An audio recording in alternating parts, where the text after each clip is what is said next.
I'm a big fan of using my own hands. I know there's a lot of gadgets out there. I know there's great technology, great products out there to help you study. For example, like the glove, you know, the anatomy glove, great device to help you study. Get it, it works, people love it. And so we think about the CMC, when they talk about concave and convex, it's just that one aspect of your metacarpal has a concave and convex side, right?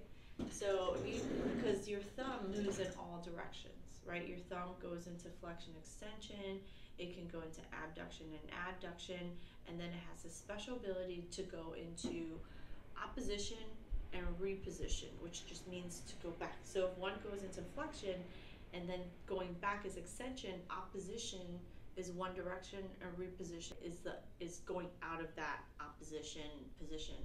It can sound really complex, but that's all that they're saying. So sometimes we can get bogged down into anatomy and biomechanics of the hand. But if you draw it on yourself, it might make it a little bit easier.